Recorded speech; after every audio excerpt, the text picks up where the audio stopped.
Empezamos con el tema de litiasis vesicular. Cuando hablamos de litiasis vesicular, básicamente nos estamos refiriendo a la presencia de cálculos en la vesícula. Es lo mismo que decir colelitiasis. De una vez le voy a poner acá su sinónimo. No olviden que cole es cole o colecisto, es el prefijo que se usa para vesícula. Colelitiasis. Podrían decir también colecistolitiasis, porque la palabra colecisto también es un prefijo que se suele usar para el término vesícula. Colecistolitiasis, colelitiasis o litiasis vesicular, o simplemente cálculos vesiculares. ¿Okay? El término cálculos vesiculares se refiere a los cálculos que aparecen tanto en la vesícula y, bueno, vamos a trabajar en esta parte también los que aparecen en la vía biliar. Para eso deben recordar lo siguiente: los cálculos que predominan en la vesícula, que se originan en la vesícula, son a predominio de colesterol. No son puros, no son de puro colesterol, pero predomina el colesterol. En la vía biliar, estos cálculos secundarios pueden pasar de la vesícula, estos cálculos de la vesícula pueden pasar a la vía biliar, y en ese caso se denominan cálculos secundarios. La palabra secundarios significa que viene de otro lado, ¿no es cierto? Se origina por algo, secundario a algo. En este caso es secundario a litiasis vesicular, ¿ok? Entonces, hay cálculos en la vesícula y cálculos en la vía biliar. Cuando son los mismos de la vesícula que han pasado al colédoco, en este caso son secundarios, que también son de colesterol. Y hay otros cálculos que se forman también en la vía biliar principal, pero no vienen de otro lado, se originan ahí. Esos son de pigmentos marrones, sobre todo cuando hay predominio de bilirrubinato de calcio. ¿Ok? Muy bien, enfoquémonos ahorita sobre todo en los cálculos que se forman en la vesícula, y ya hemos dicho que predominan aquellos en los cuales hay colesterol principalmente. Los componentes de la bilis que pueden llegar a formar cálculos que se precipitan son el colesterol, las sales biliares y la lecitina. Normalmente la bilis que se acumula en la vesícula tiene un equilibrio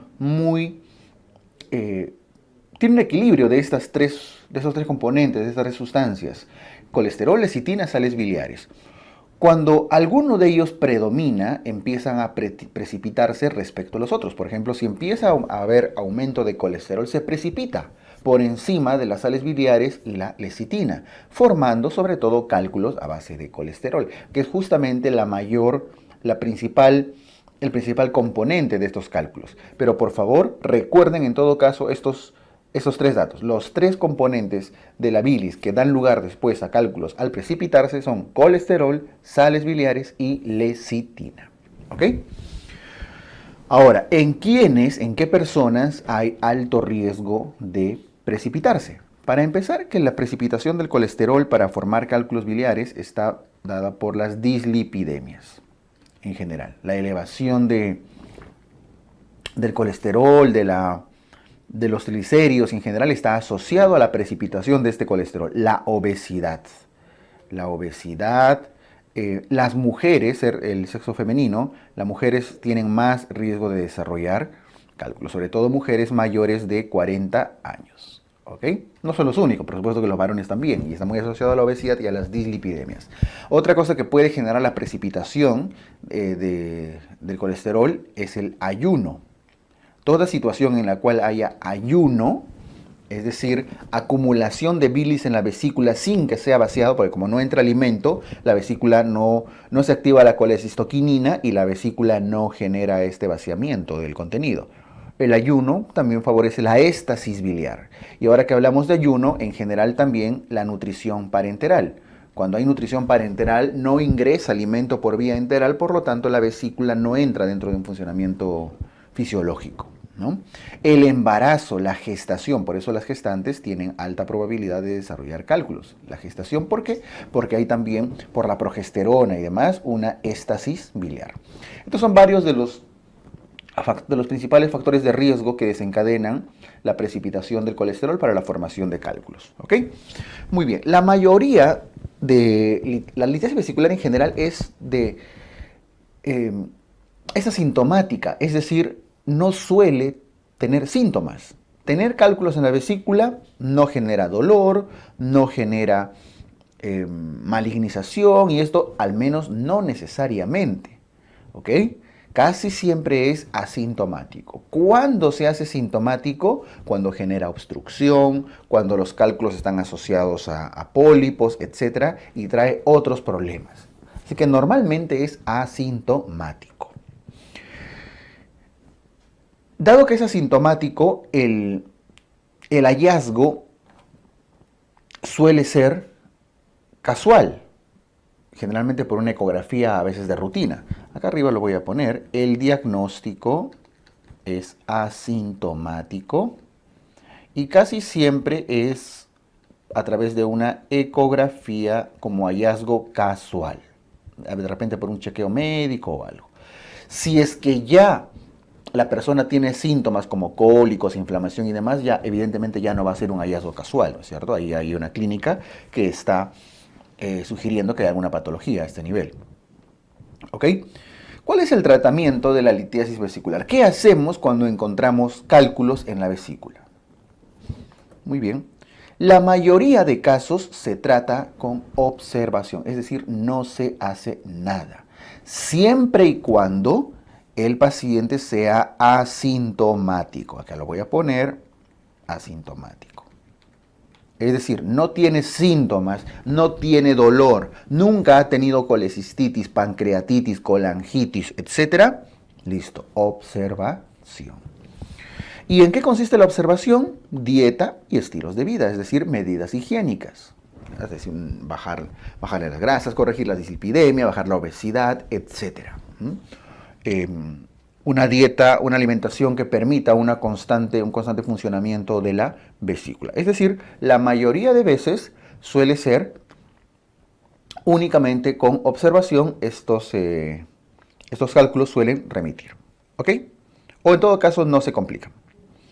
Hay algunos fármacos como el ácido ursodesoxicólico, por ejemplo, algunos quelantes, que pueden ayudar a reducir la formación o el tamaño de cálculos, pero no es, trae otros problemas también, no es lo apropiado.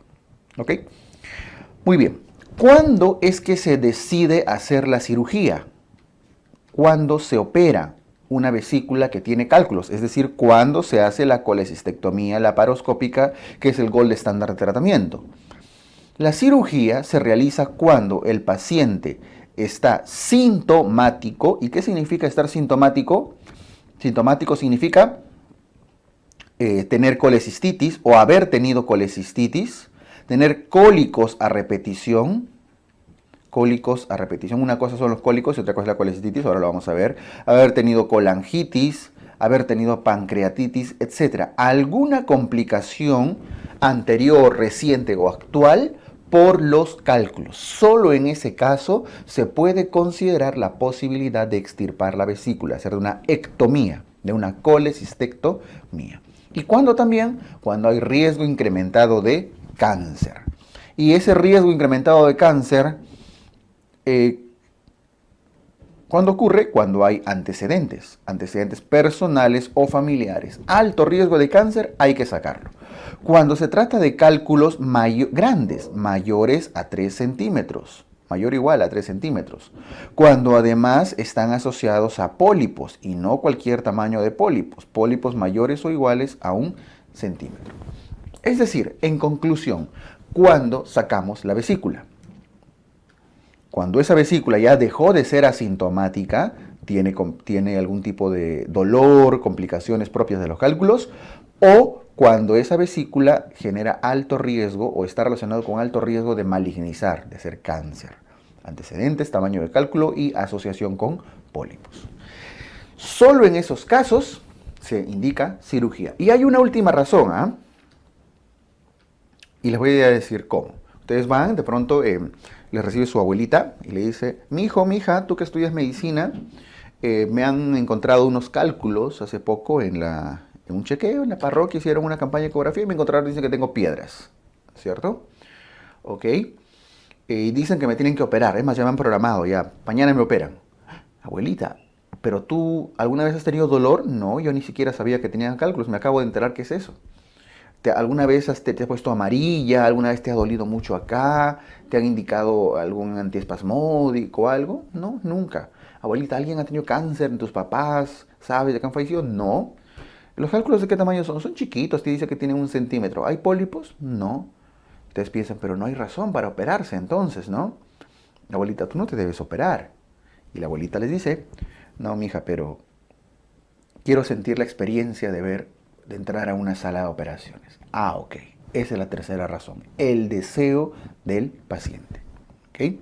¿Por qué? Por el riesgo de que pueda desarrollar en algún momento alguna malignización o dolor, pues, ¿no? El deseo. Pero ojo, si aquí hay que valorar también las comorbilidades, el riesgo anestesiológico. Ay, abuelita, ¿cómo te vas a operar? Acabas de infartarte la semana pasada, ¿no? Y estás tomando anticoagulantes y demás. Ah, ya tienes razón. Entonces se valora, ¿no? Índice de comorbilidad de Charson, riesgo anestesiológico y demás. ¿Cuál es mi conclusión para todo esto que les estoy contando?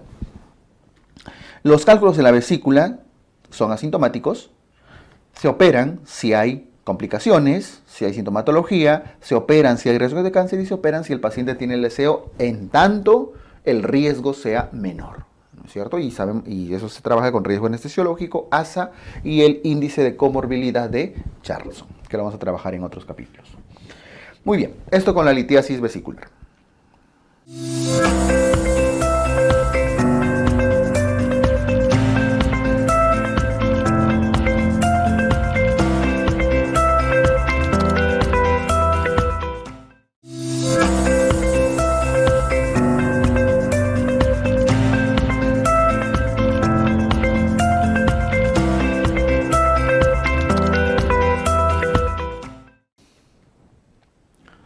El cólico vesicular.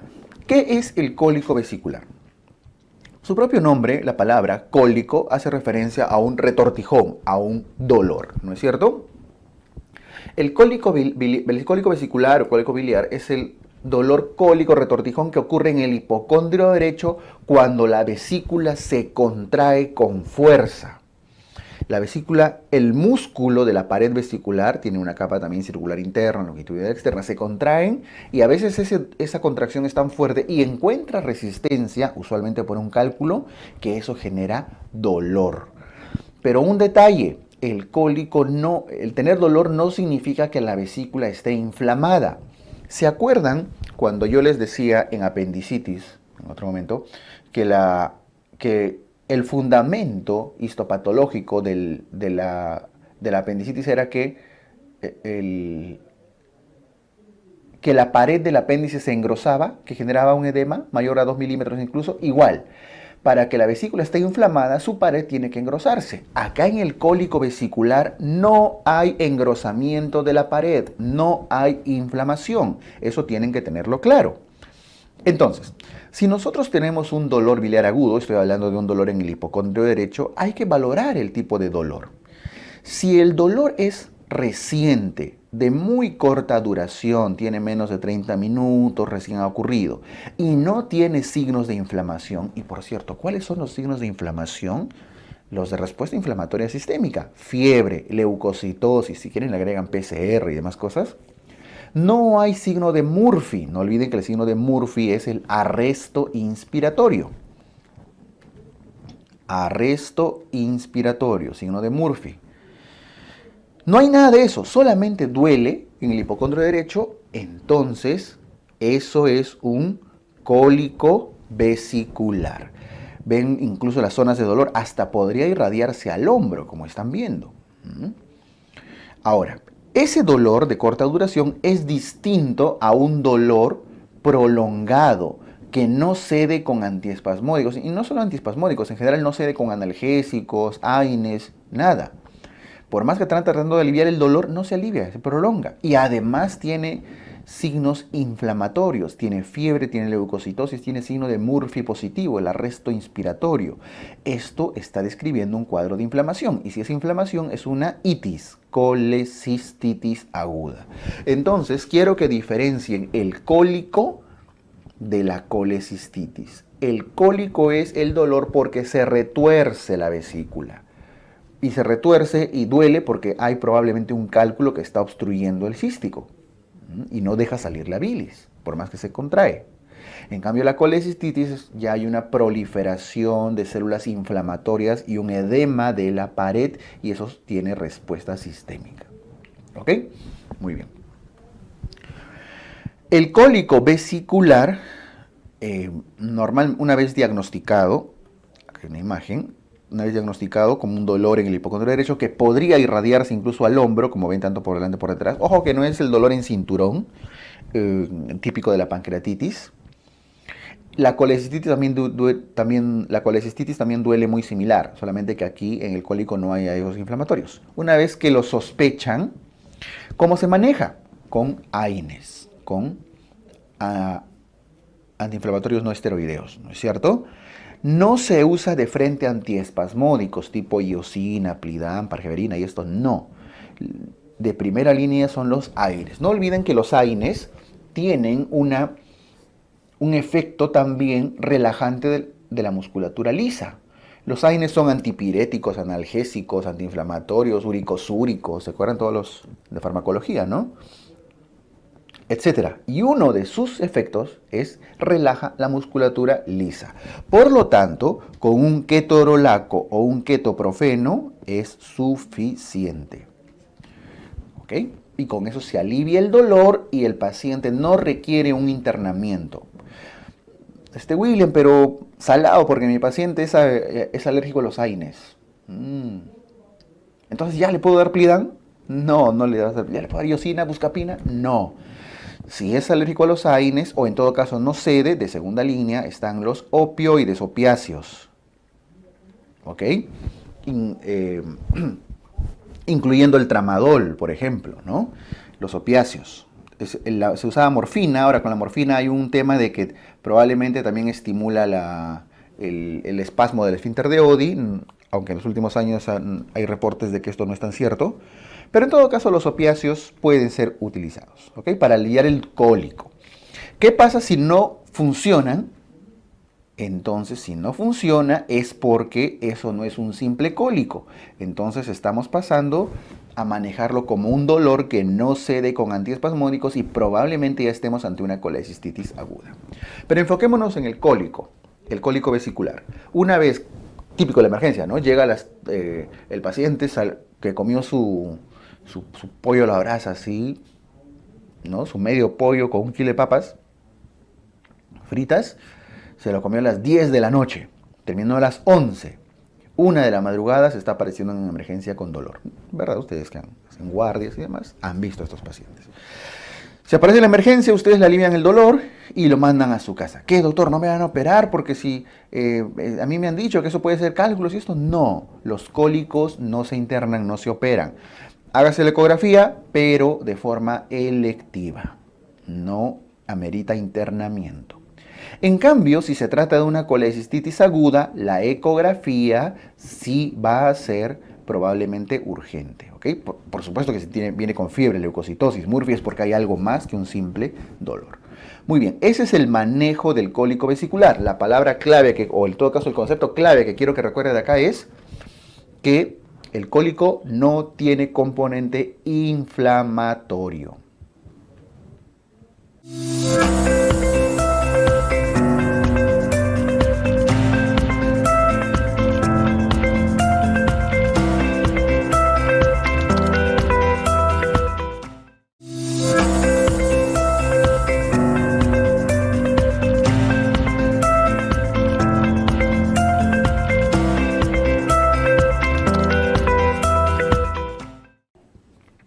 Vamos ahora a uno de los temas más preguntados de toda cirugía, la colecistitis aguda. A diferencia del cólico, aquí sí claramente se nota la palabra itis o el sufijo itis. Quiere decir inflamación del colecisto, inflamación de la vesícula. Y desde el punto de vista anatomopatológico, ¿en qué consiste una inflamación de un órgano? En el edema de su pared. En cirugía tengan claro ese concepto, el edema, el engrosamiento de la pared. Muy bien, aquí está. Sucede algo muy parecido a lo que hemos trabajado con apendicitis. hay una obstrucción de la base, que en este caso ya no es por folículos de Rux, ni por coprolitos, ni nada, pero es por un cálculo de colesterol muy probablemente. Cálculo. ¿Ok? Una vez que se obstruye el cístico, empieza a aumentar la presión, hay aumento de la presión intraluminal y se distiende, se dilata, aumenta de tamaño de la vesícula. ¿Ok? Aumenta la presión intraluminal porque hay secreción, pero no hay absorción y no hay drenaje. Quiere decir que al aumentar su tamaño, se hace un círculo vicioso de aumento de la presión intraluminal. Por supuesto que seguimos con el mismo camino de que al comienzo no hay un adecuado drenaje venoso ni linfático y eso hace que la vesícula aumente más y se edematice más. Eso hace que la pared empiece a engrosarse. Aquí hay un tema fisiopatológico de que la lecitina, componente de la bilis, hace un cambio por lisolecitina. Y estas sustancias empiezan a generar un daño en la membrana, en la pared de la vesícula. Y empiezan a formar ácido araquidónico a partir de los fosfolípidos de la pared, ¿no? de los tejidos. Hay las membranas celulares y demás tienen abundante cantidad de fosfolípidos, hay una lisis y a partir de ahí se empieza a formar el ácido araquidónico, por lo tanto empieza a haber formación de prostaglandinas, inflamación. Te da toda la secuencia. Fosfolípidos, ácido araquidónico, prostaglandinas. Y se desencadena todo el proceso inflamatorio. ¿Dónde empezó todo? En la obstrucción del conducto cístico, ¿no es cierto? Ese es el fundamento, la fisiopatología de la colecistitis. Ahora, hay varios tipos de colecistitis. Tenemos colecistitis litiásica, que evidentemente se refiere a una inflamación de la vesícula porque un cálculo, ahí notan en la ecografía, se está impactando en la pared. Estamos viendo una ecografía de una colecistitis aguda clásica. La colecistitis aguda litiásica corresponde aproximadamente al 90% de todas las colecistitis. Es la más frecuente, es lo más común que un proceso inflamatorio ocurre a partir de una obstrucción por cálculos, ¿no es cierto? Genera la clínica típica de dolor en el hipocondrio derecho, que no cede, que evoluciona y que presenta Murphy positivo, etc.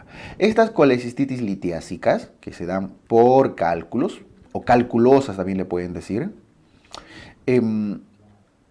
una vez que se ha generado la distensión y el edema a toda la vesícula, al igual que en la apendicitis, hay proliferación bacteriana. ¿Y cuáles son las bacterias que proliferan en este proceso inflamatorio? Ya no es como en el apéndice que proliferaban gram negativos y anaerobios. Aquí no hay flora de anaerobios, no estamos en colon o en ciego, ¿no es cierto? Aquí en la vesícula son principalmente gram negativos. Y los dos gram negativos que con más frecuencia proliferan son E. coli y las Klebsielas. E. coli y Klebsielas. Luego vienen las colecistitis alitiásicas, que corresponden a un 10% aproximadamente. Las colecistitis alitiásicas, su propio nombre lo dice, alitiásicas o acalculosas, no tienen cálculos. Ustedes dirán, pero ¿por qué se inflama una vesícula si no hay cálculo? Generalmente estas vesículas se inflaman porque dejan de recibir aporte sanguíneo adecuado. Usualmente es en casos de shock. Puede ser en shock. ¿Por qué? Porque miren la vesícula, yo voy a representar acá una arteria cística que irriga la vesícula. ¿Rama de quién era la arteria cística? De la arteria hepática derecha, perdón, ¿no? De la arteria hepática derecha. Ahora, esta arteria cística, en casos de shock, cuando hay shock, se colapsa. ¿Por qué? Porque hay vasoconstricción periférica, ¿no es cierto? En el shock, porque trata como respuesta del propio cuerpo, trata de lo poco de sangre que tiene por el shock, guardarlo para sus órganos vitales, el corazón, cerebro, hígado, etc. Y la vía biliar, eso no es importante, la vesícula. Hace vasoconstricción y eso puede llevar a la isquemia de la vesícula y a su posterior necrosis y perforación, ¿ok? Y cuando hay shock, Por ejemplo, ahí a la derecha estoy poniendo dos flechitas, en politraumatismos, en gran quemados, en general en pacientes que han perdido volumen, gran quemado, politraumatizados, chancados, etc.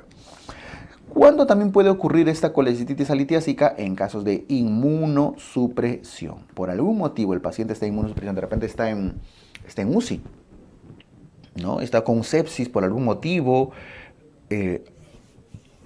alguna causa que ocasiona la inmunosupresión, baja las defensas y la flora bacteriana que normalmente está en la vesícula empieza a proliferar de forma patológica y eso nos lleva a una colecistitis. Miren, no hay cálculo, aquí el problema es o vascular o inmune, ¿verdad? Los gérmenes siguen siendo los mismos, ¿ah? Igual, gram negativos, eso no cambia. Casos de inmunosupresión, por ejemplo, VIH, diabetes mellitus, etcétera, ¿no? La misma ancianidad. Y existe un tercer tipo de colecistitis, que es enfisematosa, que en realidad no es un tercer tipo. Si nosotros ponemos 1 litiásica, 2 alitiásica, la enfisematosa es una especie de 2.1. ¿Por qué es una forma de alitiásica? Porque tampoco hay cálculos. Lo característico de la enfisematosa es el tipo de germen. También ocurre en shock, también ocurre en inmunosuprimidos, muy parecido. Aquí solo cambia el germen. El germen más frecuente acá es una bacteria formadora de gas que es el Clostridium perfringens. Clostridium perfringens. No confundir con el Clostridium difficile de la colitis pseudomembranosa, ¿no? Por las diarreas por uso de antibióticos como clindamicina. No, este es otro Clostridium. Pero igual es formadora de gas.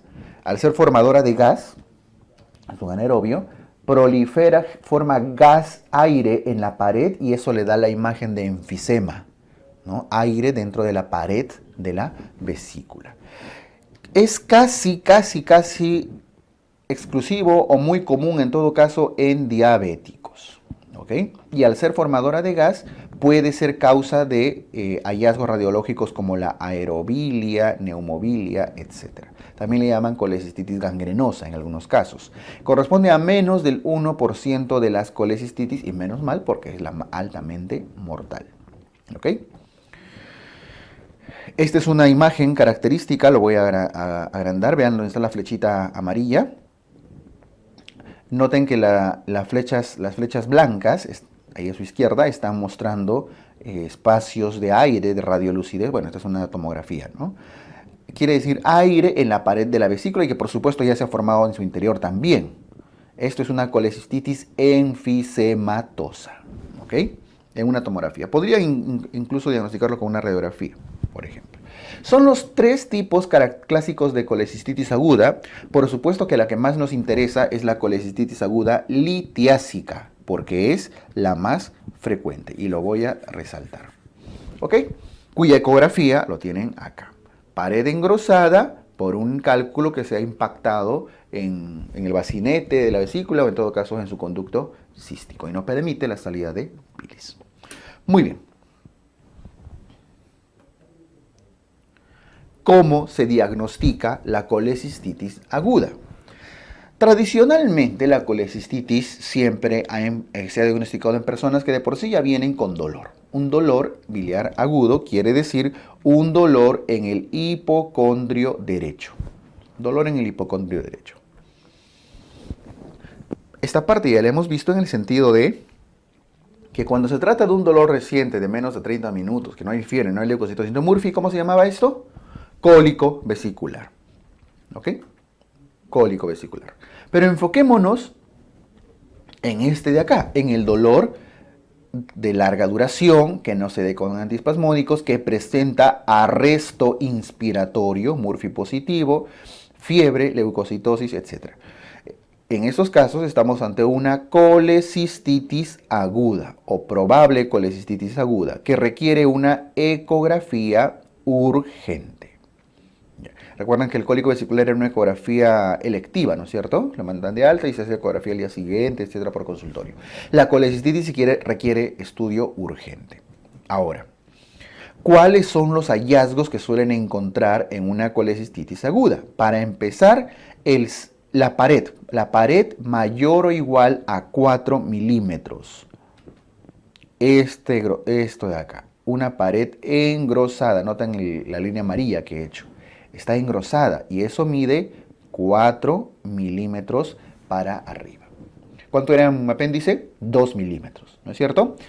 Aquí es característico el signo de la doble pared. Es el signo de la doble pared, esta imagen que se forma, que parece que tuviera dos paredes, propio del edema que se está formando en el interior de la pared vesicular. ¿Ok? Otros hallazgos incluyen el aumento de tamaño de la vesícula. La vesícula debería medir máximo hasta 10 centímetros de largo y hasta más o menos unos 6 centímetros de ancho. Si pasa los 6 centímetros, eso no es un hallazgo muy específico, pero ténganlo en cuenta por si acaso. 6 centímetros de ancho por 10 centímetros de largo. Si sobrepasa eso, estamos ante una vesícula dilatada. Y no solo dilatada, sino engrosada. Aquí lo más importante es el grosor de la pared. Y bueno, y el signo radiológico de la doble pared, ¿no es cierto? Este es el estudio de elección. Y voy a ponerlo porque esa es una pregunta recontra frecuente. ¿Cuál es el estudio de elección en colecistitis? La ecografía.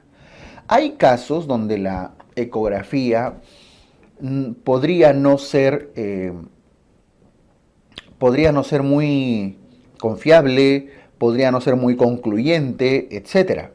Y si la ecografía no es muy concluyente, no es muy exacta, hay otro estudio que se hacía antiguamente y hoy queda solo como una cuestión académica, que es la colecintigrafía. Le voy a poner. Es una gammagrafía, es un tipo de gammagrafía,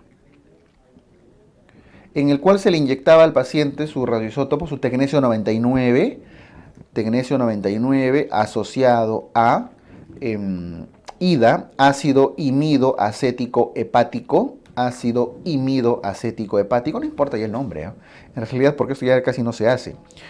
Y eso se absorbía por el hígado, ven cómo el hígado está captando el radioisótopo, porque tiene un quelante que lo transporta hacia el hígado, y se empieza a secretar por la vía biliar. Pero notan que en ningún momento pinta la vesícula. Pinta la vía biliar y en un momento en el que ya prácticamente se va de frente al duodeno. Hasta el yeyuno, incluso ven en algunas partes que ya está pintando, pero no se ve la vesícula.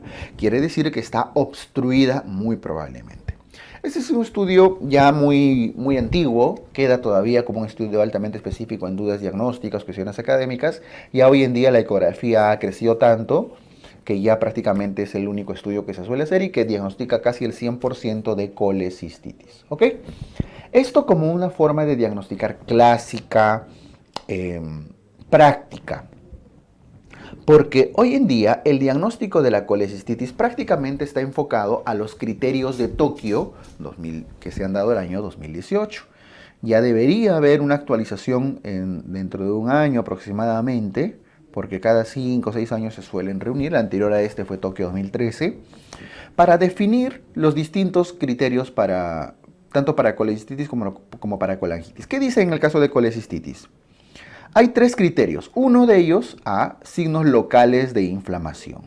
¿A qué se refiere con signos locales de inflamación?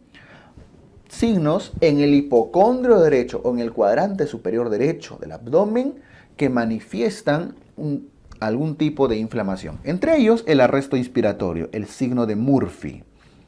El dolor en en la fosa ilíaca derecha, no, dolor en el hipocondrio derecho, ¿no?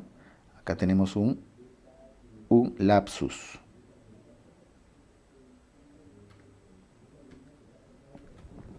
Obviamente no es fosa ilíaca derecha.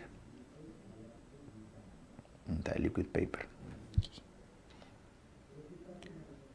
Dolor en hipocondrio derecho. Hay que corregir, ¿ya? Dolor en hipocondrio derecho, Murphy, resistencia muscular, cualquier cosa en el cuadrante superior derecho, punto. El otro criterio son los signos sistémicos de inflamación. Fiebre, elevación de los leucocitos, elevación de la proteína C reactiva. ¿No es cierto? Y el otro criterio son las imágenes, que aunque la colecintigrafía todavía se encuentra dentro de los estudios probables a realizar, prácticamente ya todo es ecografía. ¿Cómo se interpreta?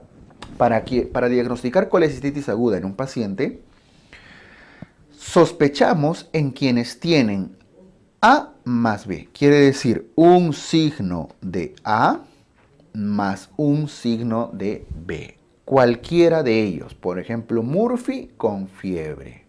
Dolor con leucocitosis. Murphy con leucocitosis, etc. Cualquier combinación. Uno de acá más uno de acá. Y eso nos hace sospechar.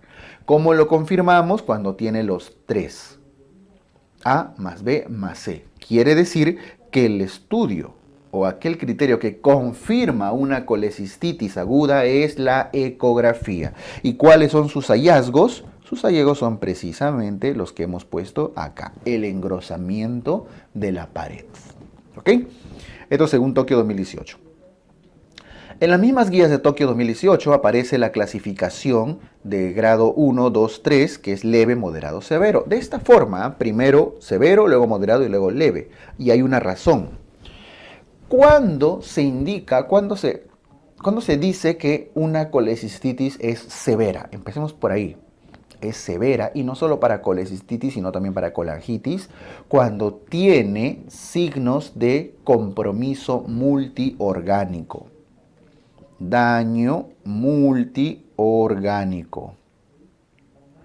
¿Y cuáles son los criterios de daño multiorgánico, multisistémico? Por ejemplo, compromiso cardiovascular. Estamos hablando de shock. Compromiso neurológico. Estamos hablando de depresión del sistema nervioso central, alteración del sensorio. Compromiso renal. Estamos hablando de oliguria o elevación de creatinina. Compromiso respiratorio. Un PAFI, una presión arterial FiO2 menor a 300. Un PAFI menor a 300. Compromiso hepático. Hepático. Un INR por encima de 1.5. Compromiso hematológico. Plaquetas menores a 100.000. 100K le pongo, ¿no? De 100.000. ¿Ok? Repito. Cardiovascular, shock. Neurológico, depresión del sistema nervioso central. Renal, oliguria o elevación de la creatinina. Respiratorio, una insuficiencia respiratoria cuantificada como un PAFI menor a 300. Compromiso hepático, un INR por encima de 1.5. Compromiso hematológico, plaquetas menores a 100.000. Si tiene alguno de estos, se trata de una colecistitis severa. ¿Por qué es importante determinar si nuestra colecistitis es severa o no? Porque de eso va a depender si al paciente le hacemos o no una colecistectomía laparoscópica de urgencia. Considerando que si los pacientes están en severidad, no debería hacérseles procedimientos invasivos o al menos que duren mucho tiempo. ¿Ok? Se entra ya prácticamente al famoso control de daños o algo parecido. Aunque control de daños es más un concepto de trauma, pero igual lo vamos a conversar. Eso es severo. Moderado es, para empezar, que no tenga ninguno de estos, ¿no? Basta que tenga alguno de esos criterios y ya es severo. Moderado es aquella colecistitis que de por sí ya tiene más de 72 horas de evolución clínica. Tiene más de 3 días. ¿Por qué? Porque cuando tiene más de 3 días, es decir, a partir del cuarto, ¿qué pasa? Usualmente los órganos se plastronan. Sucede algo parecido al de la apendicitis. El cuarto día en adelante ya era masa, ya era plastrón, ¿no es cierto? Parecido en la vesícula. Más de 72 horas, más de 3 días, es decir, a partir del cuarto día ya es moderado. Es también moderado cuando tiene una leucocitosis muy severa, generalmente mayor a 18.000. Una colecistitis tiene leucocitosis, más de 10.000. Eso está arriba, ¿no? Es decir, leucocitos más de 10.000. Pero si ya sobrepasa los 18.000 es un signo de que probablemente está siendo muy severo ya. Además que tenga alguna complicación tipo peritonitis, perforación, etc. La presencia de masas. O sea, si se dan cuenta, no es cualquier colecistitis, es una que se está complicando, ya sea clínicamente o por tiempo de duración o por laboratorio o por algo. Leve son aquellos casos que no que no tiene ningún criterio de severidad y ningún criterio de moderado. Simplemente el resto. Usualmente aquellos que tienen menos de 72 horas y sin ningún tipo de complicación. Los casos típicos, ¿no? De 24 horas de evolución, con su fiebre, con su leucocitosis, pero que no cumple con ninguno de los criterios de arriba. ¿Ok? Listo.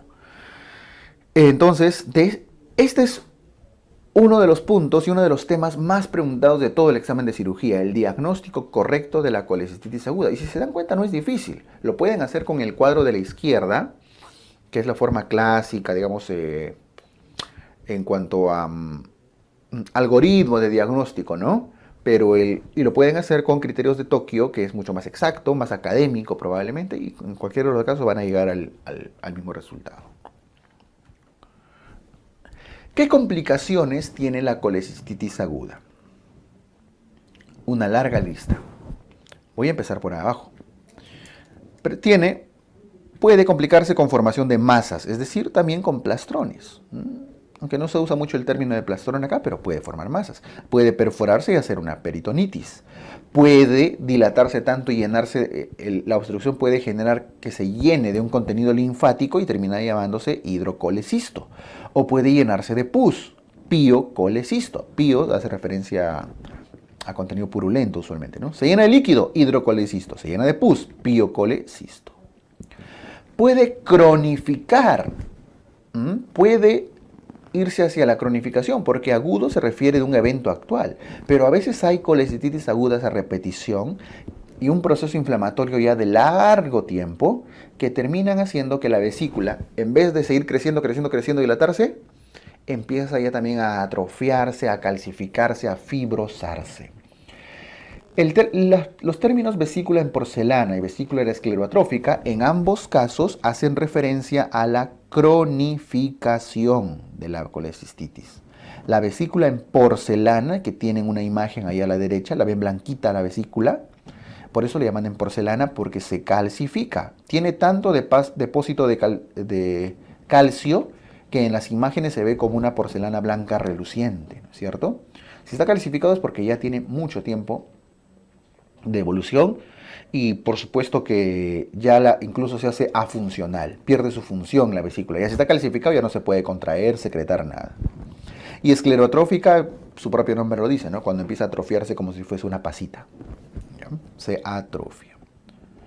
El tema con las vesículas en porcelana y esclerotrófica, y sobre todo en porcelana, es que aumenta notablemente el riesgo de cáncer de vesícula.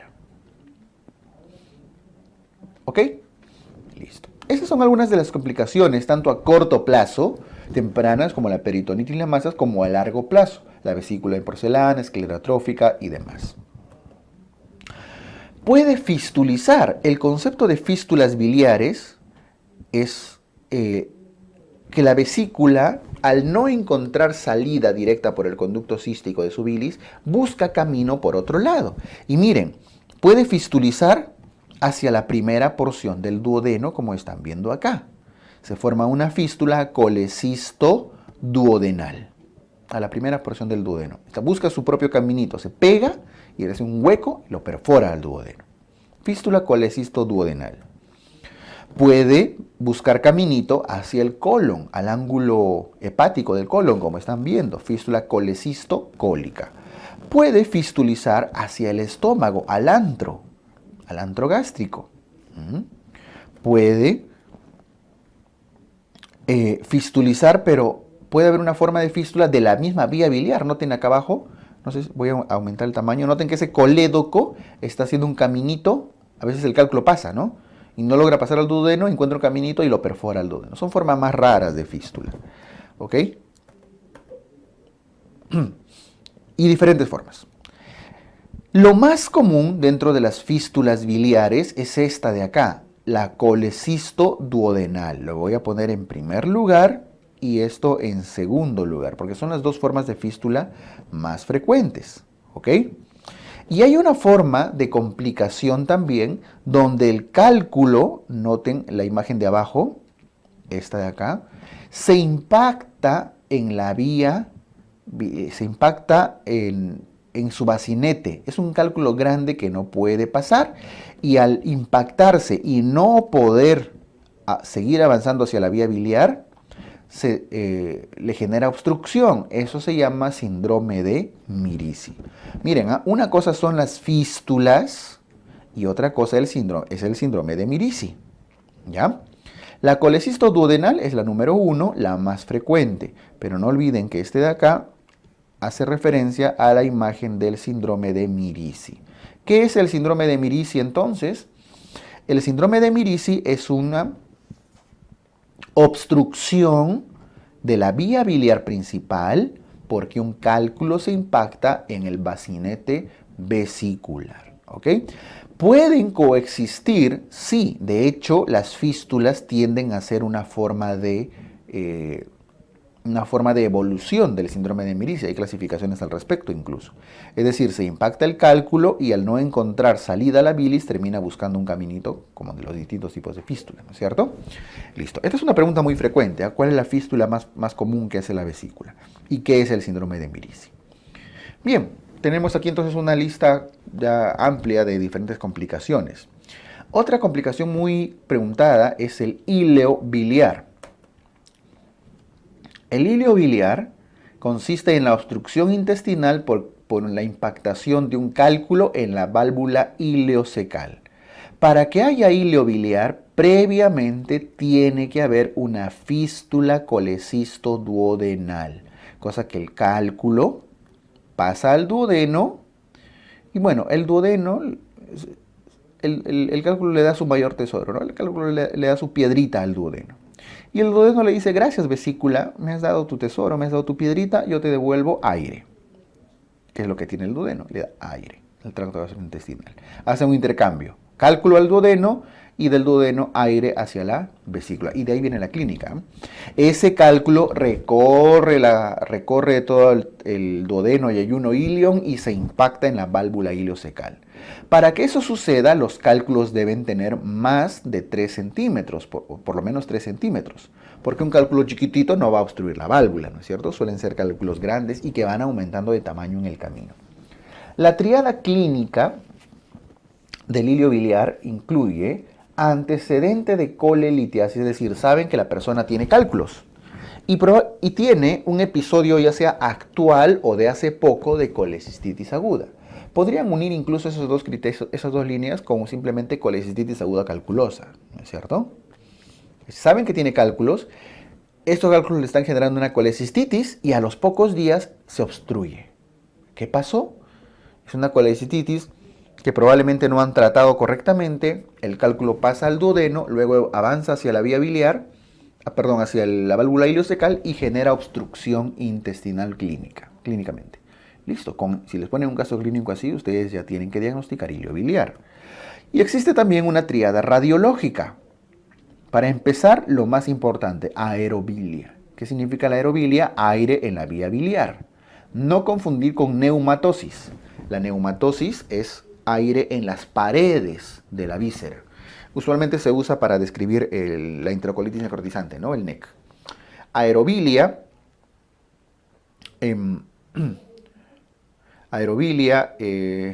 aire en la vía biliar.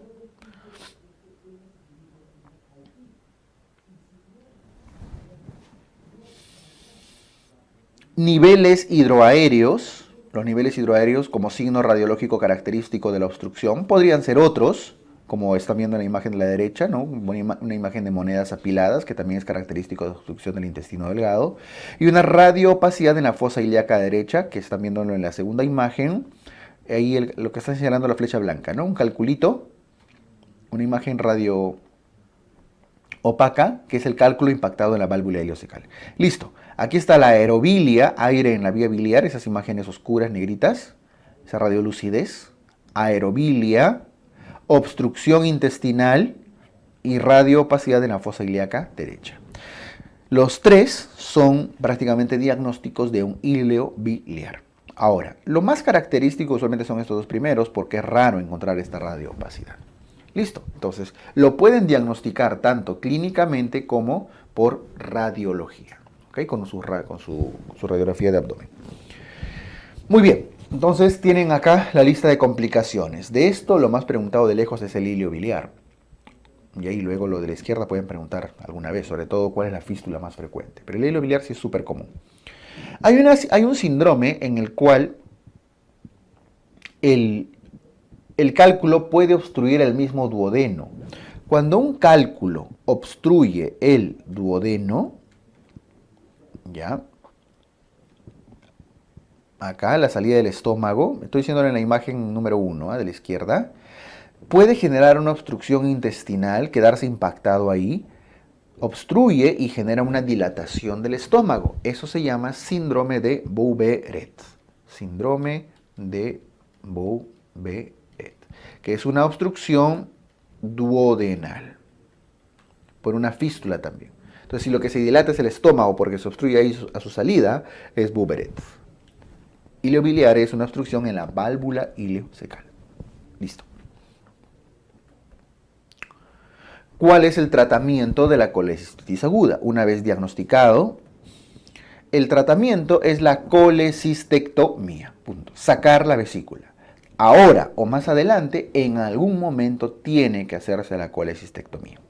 Ahora, la clásica cirugía abierta se realiza mediante la incisión de Kocher, que es, ahí lo están viendo, ¿sí? Está de rojito.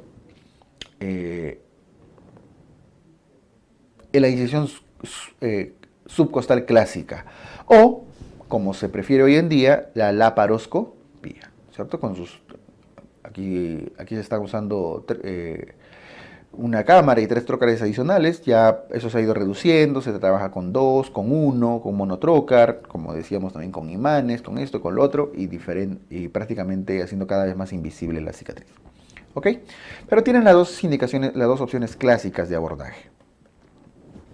Lo cierto es que hay que cortar tanto la irrigación, que es la arteria cística, como el conducto cístico previo clipaje. Y se expone, se diseca la vesícula. ¿Ok? Muy bien. Ahora, el tipo o el momento de la colecistectomía va a depender de si se trata de un caso leve, moderado o severo. Colecistitis leve, colecistitis moderada, colecistitis severa. En todos los casos, como le digo, en algún momento se va a tener que sacar la vesícula. ¿Cuáles son los criterios? Ya habíamos visto que leve son aquellos casos que tienen menos de 72 horas de evolución y no tienen grandes complicaciones, ¿no es cierto? Los moderados son aquellos que tienen más de 72 horas, alguna complicación como peritonitis y demás. Y los severos son los que tienen compromiso multiorgánico. Para empezar, si es leve, es lo que más solemos recibir a veces en los hospitales, la colecistectomía se hace de forma temprana o urgente, ¿no?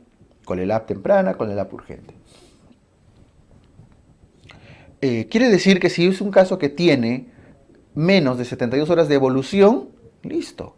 Se le da siempre, ojo, aquí no lo hemos puesto acá, pero siempre su antibiótico terapia, que es el manejo inicial de la colecistitis, y luego se opta por hacerle su colecistectomía, que usualmente se hace de forma temprana. El término temprana y urgente más o menos se diferencian así. La urgente es aquella que se hace dentro de las primeras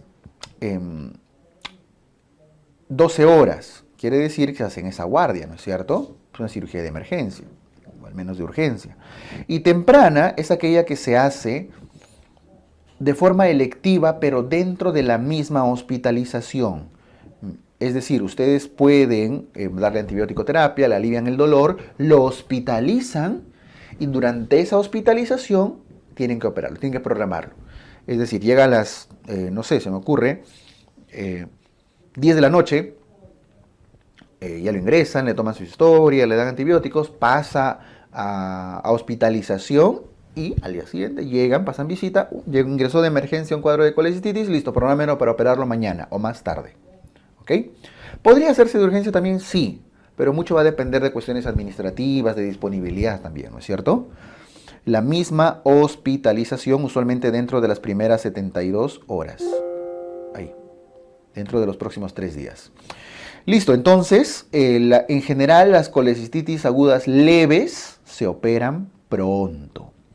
Las moderadas, que tienen alguna complicación, pero responden bien a la terapia, responden bien. ¿Y cuál es la terapia? Los antibióticos, porque la terapia inicial es antibiótico-terapia. Aquí tienen que decir, ¿responde bien al manejo antibiótico? Sí, sí está respondiendo al manejo antibiótico o no está respondiendo al manejo antibiótico. Y la respuesta, ¿no es cierto? Si la respuesta es sí responde al manejo antibiótico, hay que valorar el riesgo anestesiológico y las comorbilidades. Ok, llegó un paciente con peritonitis, con complicaciones. Le dimos antibiótico terapia y sí, está respondiendo. Responde bien. Es un paciente de bajo riesgo, no tiene cardiopatías severas, problemas respiratorios severos, no tiene comorbilidades severas. El ICC se refiere a índice de comorbilidad de Charlson. ¿Ok? Es un índice bajo. Es otra forma de evaluar a los pacientes. Ok, listo, operémoslo. Operémoslo. De forma urgente. Ese sí va a ser un poco más urgente porque ya está moderado, ¿no es cierto? Pero ¿qué pasa si no responde bien a los antibióticos? Perdón, antes que eso. Responde bien, pero es un paciente de alto riesgo, ya sea alto riesgo anestesiológico o altas comorbilidades. No le pueden operar hacer una ColeLab. ¿Qué significa tener un ASA3 más que tiene cardiopatías severas, insuficiencia cardíaca, insuficiencia respiratoria, comorbilidades importantes, se ha infartado hace poco, etcétera? Entonces, voy a completar acá para que se entienda. Entonces, en esos casos, la ColeLab se difiere, se hace después. Entonces, básicamente se encuentra con su manejo antibiótico. Podrían optar por hacerle incluso una colecistostomía. Ahorita voy a explicar qué es eso, pero normalmente se difiere. Voy a retroceder luego y explicarles de nuevo todo el cuadrito. ¿Qué pasa si este paciente moderado no responde al tratamiento antibiótico? Si no responde al tratamiento antibiótico, está empeorando, se está yendo hacia la severidad. Se le maneja como si fuera un cuadro severo. ¿Y qué se le hace a los cuadros severos y a aquellos moderados que no responden a antibióticos? No se le saca la vesícula porque es muy riesgoso. El paciente se está yendo al shock y por último tiene complicaciones multiorgánicas. En esos casos se ostomiza, no es ectomía, es ostomía. ¿Qué es ostomía? Es colocar un dren o un catéter al interior de la vesícula para descomprimirla, para que salga la bilis y el contenido purulento. Lo que no podía salir por el cístico lo sacan por un tubito. La palabra ostomía, no olviden que significa comunicar el interior de una víscera con el exterior. Por eso cuando dicen traqueostomía, es comunicar la tráquea con el exterior. Toracostomía, el tubo que ponen para drenar de repente un hemotórax, un neumotórax. Esto es una colecistostomía, que en este caso se ha hecho, parece, de forma percutánea, ¿no? Pero podría hacerse por vía laparoscópica y demás. En ambos casos, esta colecistostomía se realiza para mantener al paciente, para que no se complique más, para que la vesícula se descomprima, alivie el dolor y todo, pero se espera mientras se recupera para hacer la colecistectomía diferida, que usualmente se hace 6 semanas después. Voy a repetir todo el cuadro, porque sí es importante que esto lo tengan claro. Casos leves. Leves, listo, recibe sus antibióticos, analgésicos, manejo del dolor y lo operan. Pueden operarlo de forma urgente, lo pueden hospitalizar para operarlo muy prontito.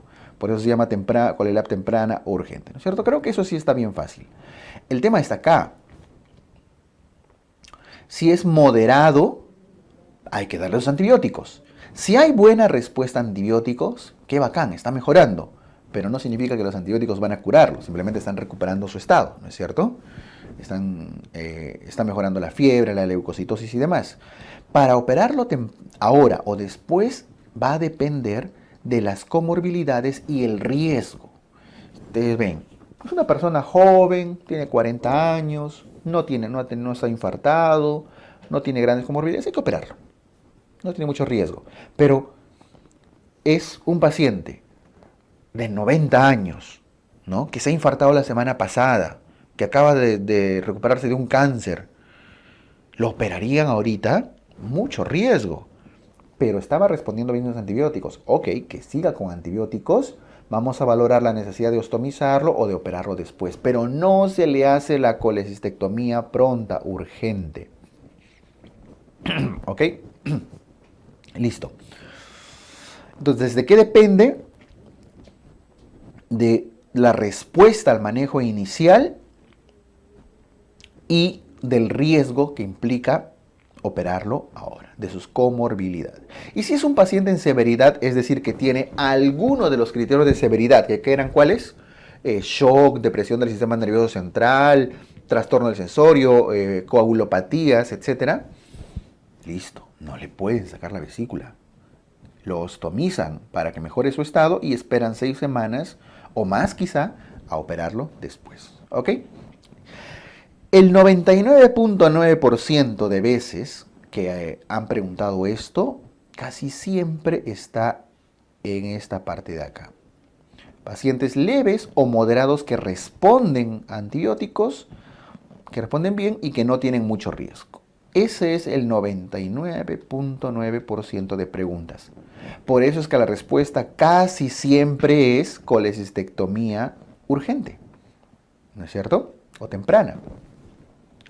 Otro grupo de preguntas, muy raro, creo que solo ha venido una vez, les gritan a los 4 vientos que este abuelito se ha infartado, tiene antecedentes de cardiopatía severa, 95 años, todo para que no marquen urgente. En esos casos, si hay respuesta a antibióticos, elegirán su Colelab diferida, ¿no es cierto? Lo operan después. Creo que es una cuestión lógica. Y si a la vista les muestran un paciente en shock, con trastorno del sensorio, con coagulopatías y demás, van a tener que elegir colecistostomía. Hay 3 posibles respuestas acá, ya para resumir, y los voy a resaltar. Van a marcar colecistostomía si les presentan un cuadro con compromiso multiorgánico. Van a marcar Colelab diferida si se trata de un anciano con muchas comorbilidades. Ojo, comorbilidades se refiere a patologías en paralelo, no a que esté en shock. Comorbilidades como cardiopatía, insuficiencia respiratoria, etcétera, pero que están respondiendo bien al manejo antibiótico, ¿no es cierto? Y van a marcar Colelab urgente o temprana en todos los casos leves y moderados que estén respondiendo bien y de bajo riesgo, que por cierto es la gran mayoría. Listo. Con eso creo que esta parte del tratamiento debería estar más claro. ¿Ok? Ese es el tratamiento de la colecistitis aguda.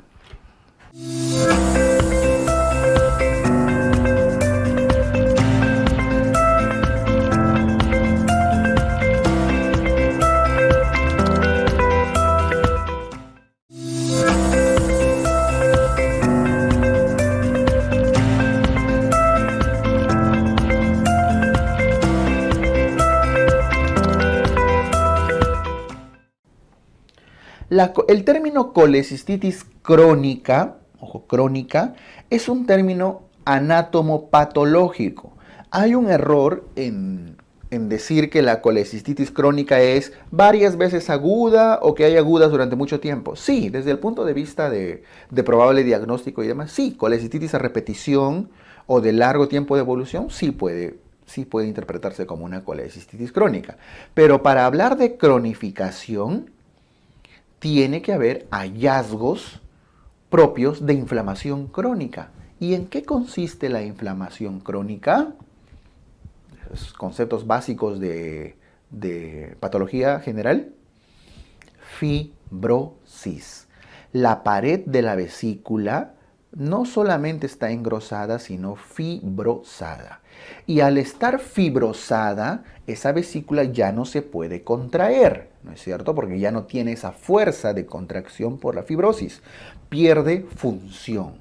Una colecistitis crónica se diagnostica en base a criterios de fibrosis de la pared con pérdida de la función vesicular.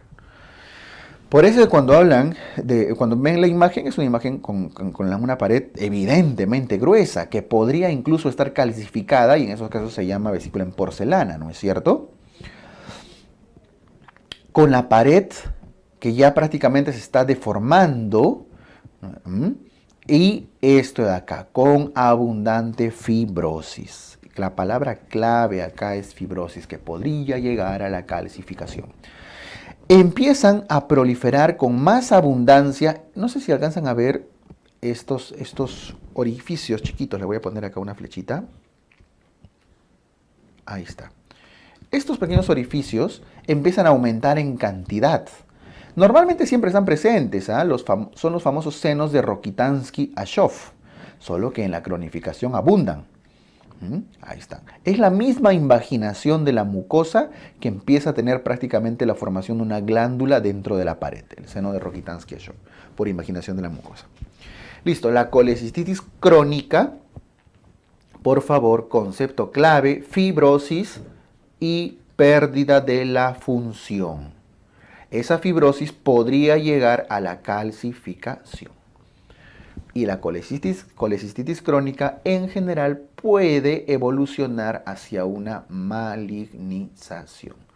¿Ok? Pasa por un proceso, ¿cierto?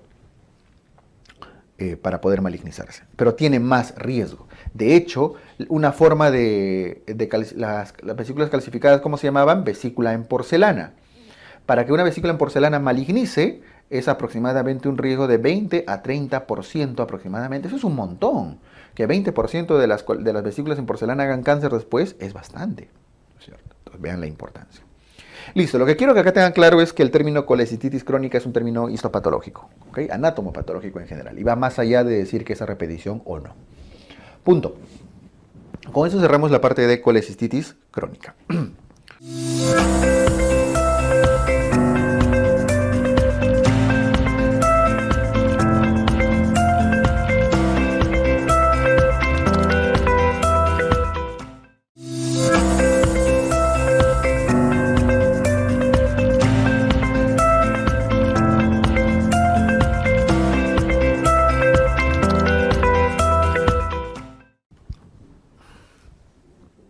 Colédocolitiasis. La colédocolitiasis, su propio nombre lo dice, es la presencia de cálculos en el colédoco. Cálculos en el colédoco, ahí está. En alguna parte de la vía biliar principal en general. La mayoría de cálculos vienen de la vesícula, por lo tanto el término correcto es cálculos secundarios, ¿no es cierto? Secundarios. Quiere decir que son de colesterol porque vienen de la vesícula. Algunos podrían haberse formado en la misma vía biliar. En ese caso, ¿qué serían? ¿Cómo se llamarían? Cálculos primarios, que usualmente son pigmentarios marrones. Entonces, lo más frecuente son los cálculos secundarios. Porque los cálculos primarios, lo voy a poner acá, los cálculos primarios son menos frecuentes y generalmente pigmentarios marrones, en el cual predomina el bilirrubinato de calcio. 10% de colelitiasis, ¿qué significa? Que aproximadamente el 10% de pacientes que tienen colelitiasis, de cada 10 pacientes, uno va a tener cálculos en el colédoco también. Ese es el riesgo, 10%. ¿Okay? La coledocolitiasis a veces se confunde con cuadros similares que obstruyan la vía biliar principal, entre ellas las parasitosis. ¿Qué parásitos? Por ejemplo, Ascaris lumbricoides, ¿no? Aquí sí, en apéndice, ¿cuáles eran? Trichuris, Enterobius, eran otros. Aquí en vía biliar sí son los Ascaris. Neoplasias, un cáncer, probablemente miren la imagen, un cáncer de páncreas, imagínense acá, puede obstruir la vía biliar y simular una coledocolitiasis en clínica. ¿Okay? Otros como quistes, traumas, etc. Bueno, la principal causa de estasis, de obstrucción de la vía biliar es la coledocolitiasis. Punto. ¿Cómo diagnosticamos coledocolitiasis? La clínica es sencilla en el sentido de que suele haber dos hallazgos principales. La ictericia, dado que está obstruyendo la vía biliar, es clave. Y el dolor. Ictericia y dolor, ¿cierto? Ojo que no dice fiebre, porque si ya le metemos fiebre ya estamos hablando de un componente inflamatorio. Aquí tendría que haber el término itis. Sería una colangitis probablemente. Entonces, si solo tiene ictericia y dolor, es una coledocolitiasis. ¿Qué hallazgos de laboratorio son útiles o nos pueden orientar y ayudar y a veces hasta incrementar el posible diagnóstico de una coledocolitiasis? La elevación de la bilirrubina. ¿Y cuál es la bilirrubina? Bueno, se eleva la bilirrubina total, ¿eh? ¿Cuál es la bilirrubina que se eleva? Principalmente la bilirrubina directa. Hay un predominio de bilirrubina directa. Y las enzimas colestásicas, quiere decir las enzimas que prácticamente son patognomónicas de obstrucciones de la vía biliar. La fosfatasa alcalina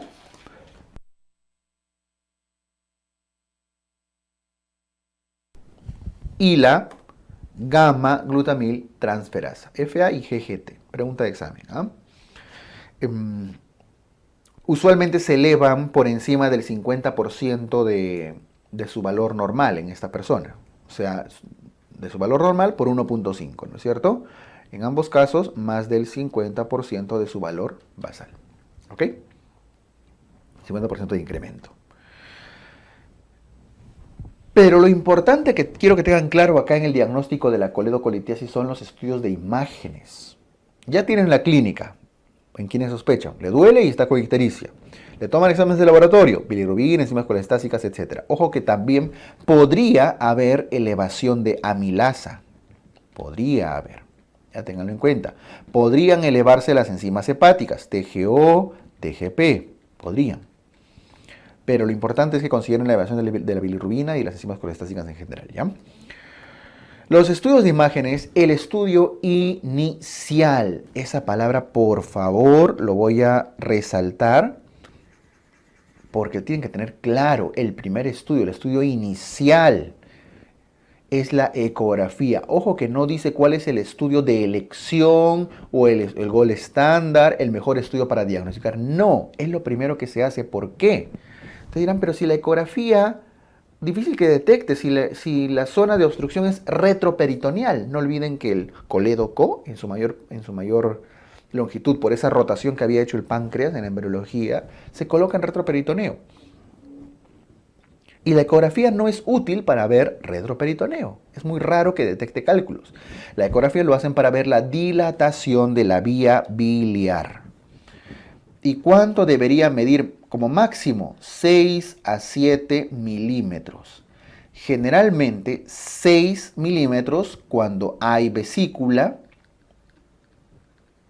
y 7 milímetros cuando ya no hay vesícula, es decir, cuando ya lo han colecistectomizado. En cualquiera de los dos casos, ya a partir de 8 ya es una dilatación. De 6 a 7 milímetros aproximadamente. Listo, entonces solamente es para ver el diámetro del colédoco, porque asumimos que si hay un cálculo, el colédoco se va a dilatar.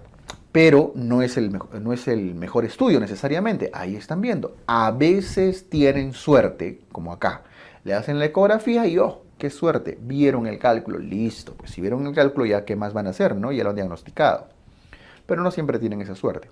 A veces ni siquiera el colédoco encuentran. Y esa dilatación del colédoco es lo que tienen que estudiar. El estudio de elección viene a ser la colangiografía. El término colangiografía se divide en dos partes. Colangio es el prefijo que se usa para vía biliar. Grafía es para el sufijo que se usa para describir el dibujo, el pintado de algo, ¿no? Colangiografía entonces significa el dibujo de la vía biliar. Explorar de forma gráfica la vía biliar. Significa ponerle contraste.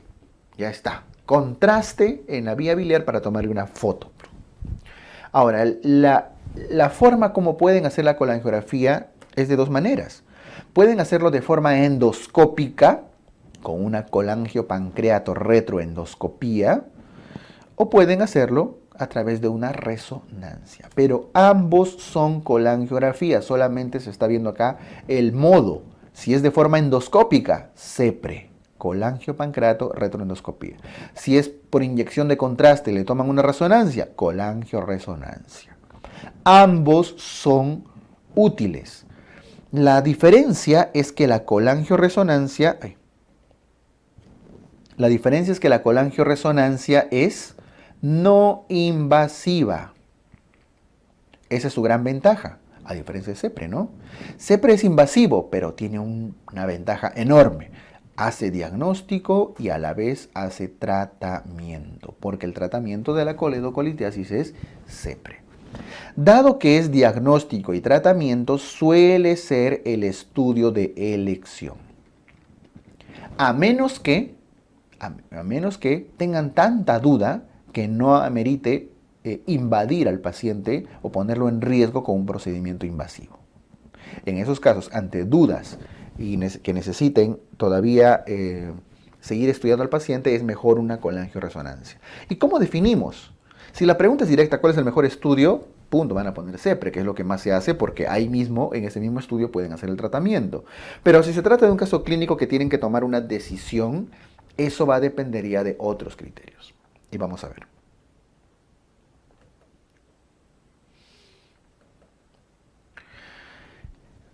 En el diagnóstico de la coledocolitiasis, primero tenemos que tener este concepto, la probabilidad de tener coledocolitiasis basado en predictores clínicos, criterios de la ASGE, de la Sociedad Americana de Gastroenterología, ¿no?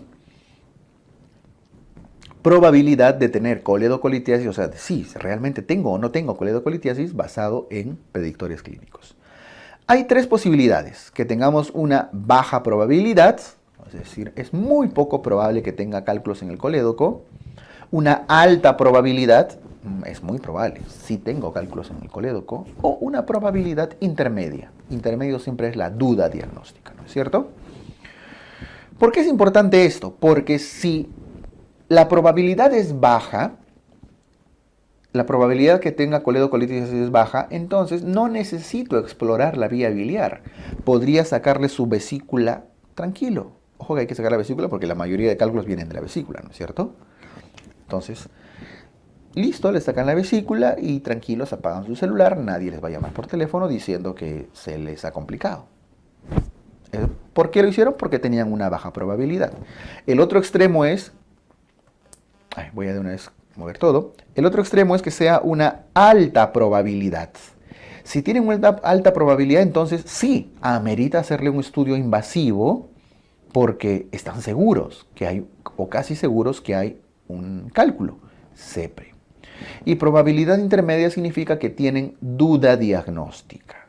No estoy muy seguro si hay o no hay. Entonces le hacen procedimientos menos agresivos en el que destaca este de acá, la colangioresonancia. Pueden hacerle colangiografías intraoperatorias si es que ya están en sala de operaciones. Pero concentrémonos en estas tres situaciones. Estoy casi seguro que no hay cálculos. Listo, le saco la vesícula. Estoy casi seguro que sí hay cálculo. Le hago CEPRE. Tengo duda, tengo mucha duda. Ok, una resonancia. Es casi como los criterios de Alvarado, ¿no? Se crean criterios de Alvarado entre 1 y 3, buscan otras causas. Entre 7 a 10, lo operan. Lo operan se refiere a ya asumen el riesgo, ¿no? Pero en probabilidad intermedia pedían una tomografía. Acá piden una resonancia que sería una colangioresonancia. Esos son los tres que tienen que tener en cuenta. Ahora, la pregunta es, ¿cómo sé en qué probabilidad estoy? Para eso se usan los predictores. Existen tres tipos de predictores. Predictores muy fuertes, predictores fuertes y predictores moderados. Miren, no hay leves, ¿ah? No hay un error tampoco acá en el cuadro. Muy fuertes, fuertes y moderados. No hay leves, intermedios, no. No existe el predictor leve. Muy fuerte, fuerte y moderado. Miren dentro de los muy fuertes quiénes están. Que haya presencia de cálculo en la vía biliar común. BBC significa vía biliar común, o sea, colédoco, pues, ¿no? O hepático común. Por ecografía, que la ecografía haya encontrado el cálculo. ¿Habrá un predictor más fuerte que eso? No, pues si el cálculo ya encontró, si la ecografía ya encontró el cálculo. Que haya clínica de colangitis. Significa que a toda esta clínica se le agrega fiebre. Y que la bilirrubina esté muy elevada. Basta que la bilirrubina ya se haya elevado por encima de 1.8 o 2, ya es elevado. Pero si está por encima de 4, es porque hay una obstrucción importante, ¿no es cierto? Esos tres son criterios o predictores muy fuertes. Predictor fuerte, que vendría a ser como algo intermedio, es que la ecografía haya encontrado vía biliar común dilatada. No encontró el cálculo, pero lo vio dilatado. Ok, ya es un predictor fuerte. porque si hubiera encontrado el cálculo ya sería un predictor muy fuerte arriba, ¿no? Y que haya elevación de bilirrubina por encima de 1.8, pero máximo hasta 4. Porque si ya pasa de 4, ya estamos en predictores muy fuertes. Listo, ahí tienen los muy fuertes y fuertes. Y los predictores moderados incluyen las alteraciones bioquímicas que no sean la bilirrubina. Fosfatasa alcalina elevada, gamma-glutamil transferasa elevada, por ejemplo. Que sea una persona de más de 55 años. Solo ser ya de más de 55 años ya le da un predictor moderado. ¿Okay? O que haya clínica de pancreatitis. Si hay pancreatitis, miren, es moderado, no es fuerte ni muy fuerte. ¿Cómo se interpreta esto? La interpretación. Es alta probabilidad, o sea, esto de acá entra en este cuadro si es que tiene cualquier predictor muy fuerte, cualquiera de ellos, uno de ellos, ya sea el cálculo, la colangitis o la bilirrubina muy elevada. ¿Ok? Cálculo en la vía biliar común, colangitis o bilirrubina elevada. Cualquiera de ellos, cualquiera. No los tres, basta uno. Uno.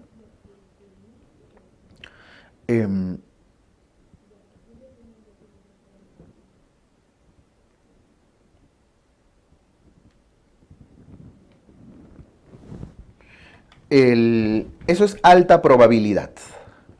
¿Ok? O, en todo caso, que haya dos predictores fuertes. Significa los dos de acá. Que se eleve la bilirrubina y que además esté dilatada la vía biliar común. Entonces, o uno solo de acá, cualquiera, o los dos juntos de acá. En cualquiera de esas situaciones estamos ante una alta probabilidad de coledocolitiasis. Baja probabilidad, o sea, este de acá, es que no haya ningún predictor, ninguno. Es una persona joven, no ha hecho pancreatitis, la bilirrubina no se ha elevado, no hay colangitis, la ecografía no encuentra nada, no hay pancreatitis. Listo. Ahora entienden la situación. No hay necesidad de estudiar la vía biliar. Baja probabilidad. Le saco la vesícula y tranquilos. Duermen, apagan el celular, nadie los va a molestar. Lo otro era alta probabilidad. Uy, sí, hay un cálculo con muy alta seguridad. Le voy a la CEPRE de frente. Y el otro es probabilidad intermedia. Cualquier otra situación. Quiere decir que no se encuentre en ninguno de los dos. Por ejemplo, que tenga uno, dos o los tres predictores moderados. O, por ejemplo, un fuerte y nada más. Solo un fuerte. O bien la elevación de la bilirrubina hasta 4 máximo, o bien la dilatación, pero no los dos juntos. Eso genera duda. Era como un Alvarado entre 4 y 6. No, solo por dilatación lo voy a mandar a CEPRE. Lo estoy poniendo en riesgo al paciente. Mejor hago una resonancia, una colangioresonancia. ¿Solo porque se me subió el TGO o el TGP lo voy a mandar a CEPRE? No, es duda, una colangioresonancia. ¿Ok? Pero no, la bilirrubina está en 6. Está acá. Una bilirrubina tan elevadísima, vamos a CEPRE. Ahí debe haber un cálculo, es muy probable. ¿No es cierto? Listo. Así se interpreta la coledocolitiasis, la probabilidad de tener coledocolitiasis. Que les venga una pregunta de esto es poco común, poco probable. Lo más común es que les pregunten cuál es el estudio diagnóstico de elección y ustedes van a marcar la colangiografía endoscópica, es decir, CEPRE. ¿Por qué? Porque les permite hacer diagnóstico y a la vez tratamiento. Y precisamente vamos a hablar del tratamiento de la coledocolitiasis. El tratamiento completo es esto: colangio, pancreato, retroendoscopía. Ojo que el término CEPRE solamente hace referencia a la endoscopía y a la inyección del contraste para la colangiografía y punto. Pero solo con una endoscopía no van a sacar el cálculo. Tienen que agregar el término esfinterotomía, porque tienen que seccionar en este procedimiento el esfínter de Oddi y por supuesto extraer el cálculo.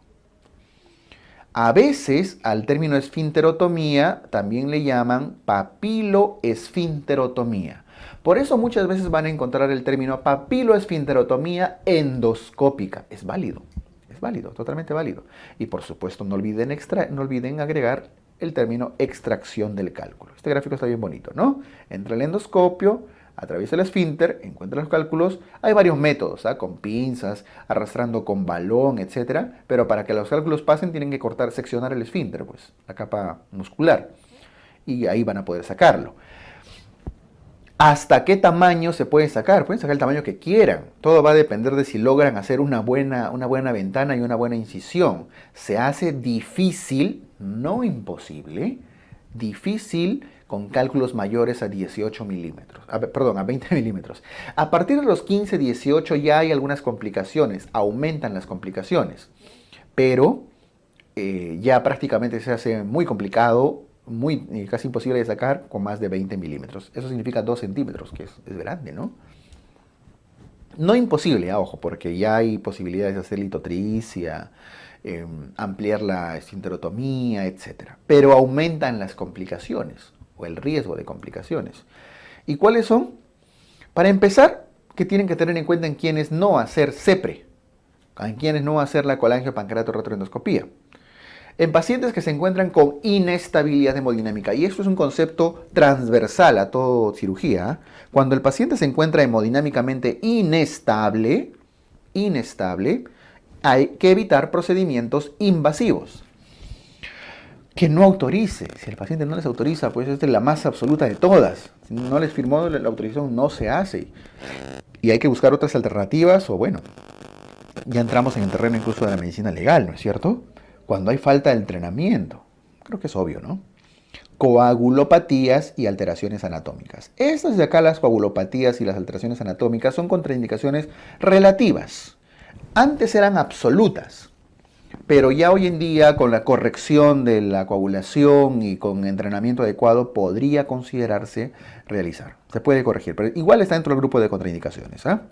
De hecho, la no autorización es la más absoluta de todas. Listo, en estos pacientes tener cuidado. Porque ¿qué complicaciones podría traer? Hemorragia, perforación, pancreatitis post-CEPRE, colangitis. ¿Ok? Hemorragia, perforación, pancreatitis, colangitis. Todas estas complicaciones que aumentan cuanto más complicado está el paciente, cuanto más grande es el cálculo y cuanto menos entrenamiento hay y demás. ¿Ok? Muy bien, eso respecto al tratamiento de la coledocolitiasis.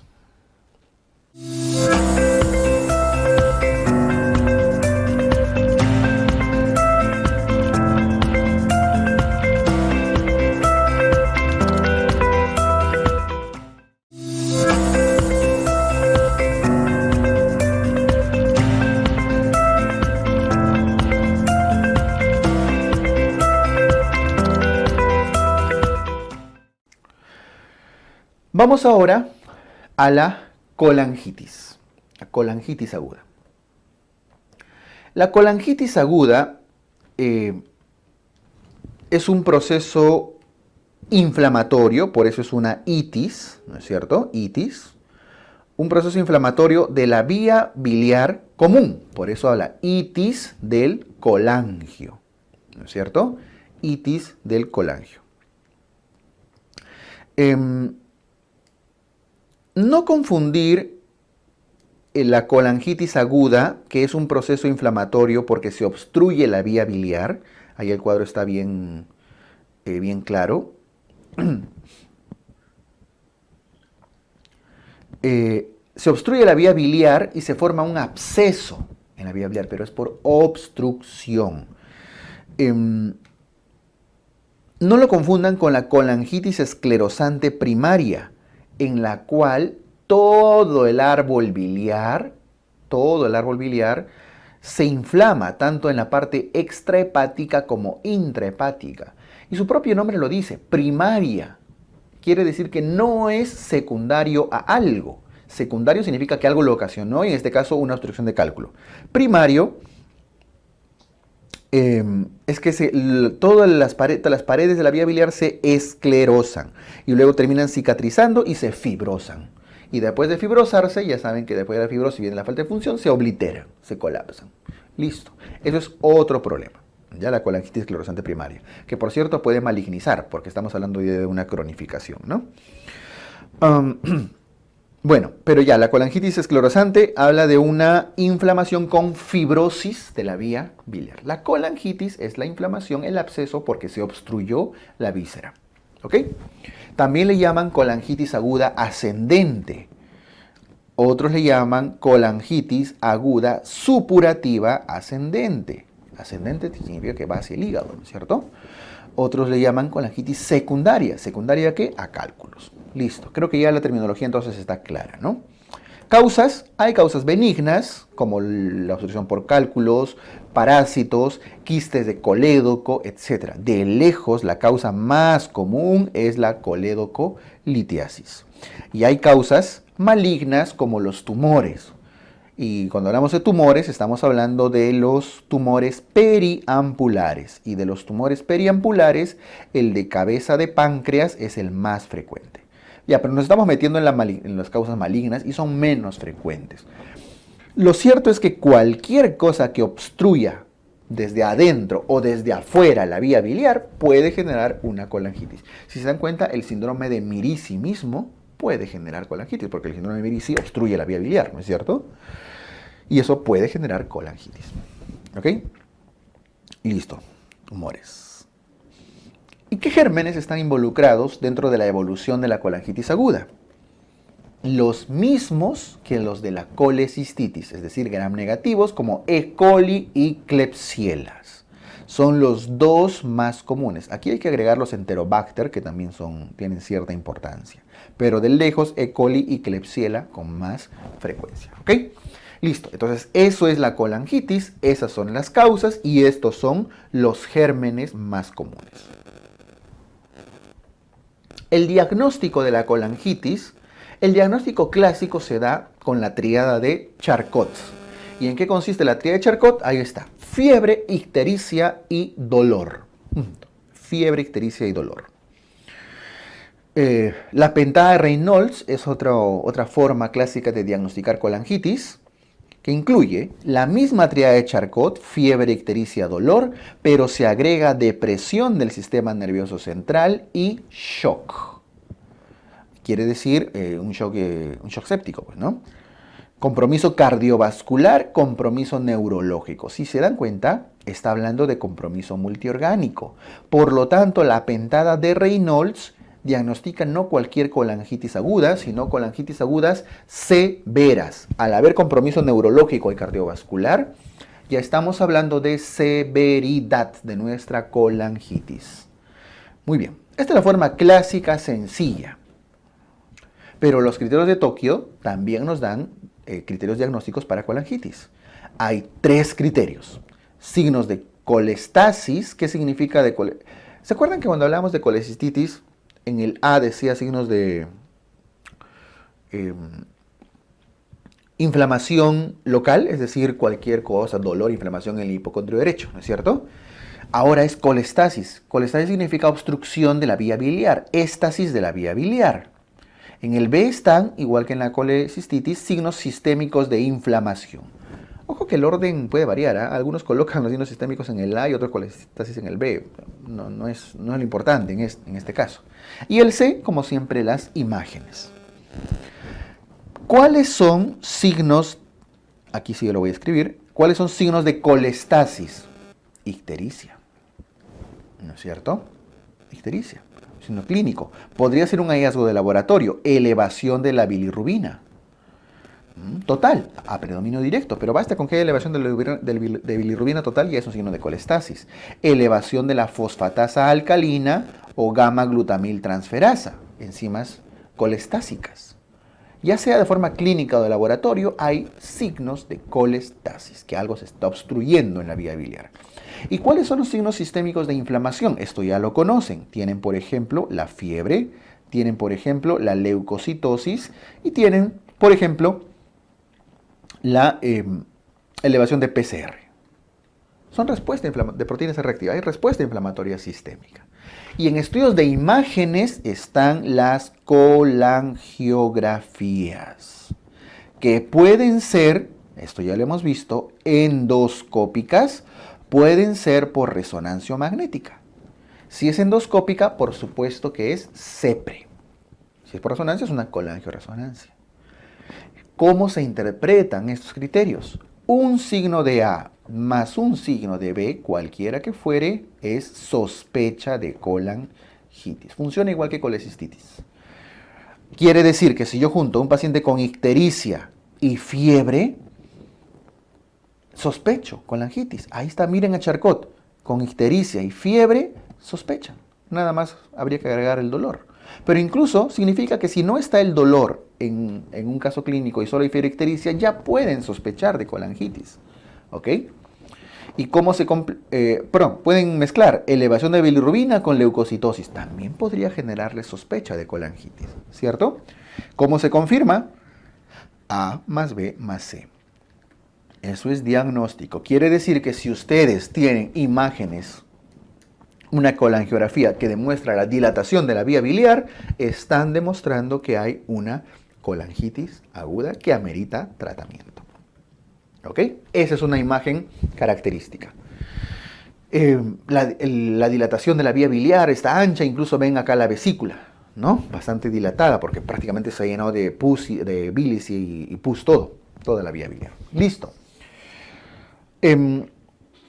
Los criterios 2018, los criterios de Tokio, ordenan el diagnóstico, ¿no es cierto? Siempre nos basan en base a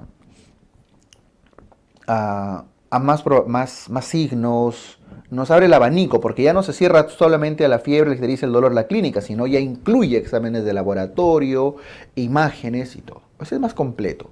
Eso no significa que si les viene una pregunta y tiene fiebre, ictericia, dolor, una triada de Charcot, ustedes tienen que decir que se trata de una probable colangitis, ¿verdad?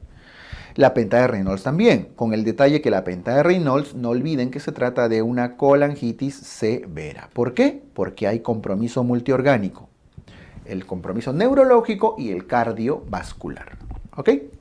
Así se diagnostica la colangitis. ¿Qué complicaciones puede tener la colangitis? La complicación más común, esta es el cuadro de complicaciones, ¿ah? Voy a poner acá, complicaciones. Dentro de las complicaciones está la formación de abscesos.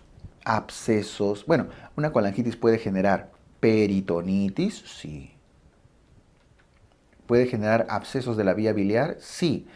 Pero una de las complicaciones más temidas es que forme abscesos piógenos en el hígado, abscesos piógenos hepáticos. Quiere decir que empieza a haber, como esta imagen de acá, abscesos, focos de abscesos. ¿Ok? Los abscesos piógenos del hígado pueden ingresar por diferentes lados, ¿no? Un absceso puede entrar por la vía biliar, que es justamente lo que estamos hablando de ahora, por colangitis previas, incluso por neoplasias en la vía biliar. Pueden entrar por la vena porta, pero por la vena porta, ¿qué tipo de abscesos entran? Los que se forman por pileflebitis. ¿Se acuerdan que cuando un apéndice que drenaba sangre a la vena ileocólica, a la vena mesentérica superior y luego la vena porta, terminaba entrando al hígado, ¿cierto? Y por vía arterial, por la arteria hepática, son las bacteriemias. En este caso, lo que nos interesa son los abscesos que entran por la vía biliar común, por el árbol biliar, por colangitis, llegan y por supuesto que van a generar aumento del tamaño del hígado, más ictericia, etc. ¿Ok? Listo, es una complicación. Y por eso cuando les preguntan los abscesos hepáticos piógenos más comunes del hígado, ¿qué germen está involucrado? El mismo germen de la colangitis, E. coli. ¿Ok? Listo, esto con las complicaciones de la colangitis aguda. Ahí estaba.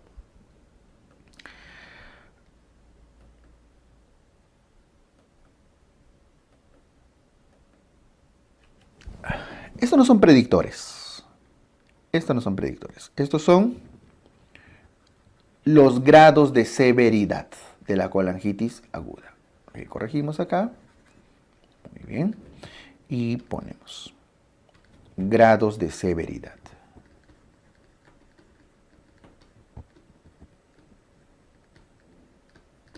Los grados de severidad pueden ser leve, moderado o severo, muy similar al de la colecistitis. De hecho, quiero comenzar por el de el grado 3, que es igualito al de la colecistitis, ¿cierto? La presencia de daño multiorgánico, que incluye como criterios compromiso cardiovascular, shock neurológico, depresión del sistema nervioso central respiratorio, un PAFI FIO2 menor a 300. Hepático, una coagulopatía, prolongación del tiempo de protrombina que se traduce con INR por encima de 0.5.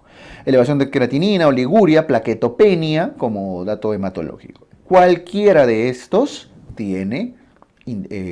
nos traduce severidad. Por eso que la penta de Reynolds tenía estos dos, ¿no es cierto? Compromiso cardiovascular y compromiso neurológico. Por eso la presencia de Reynolds implicaba severidad.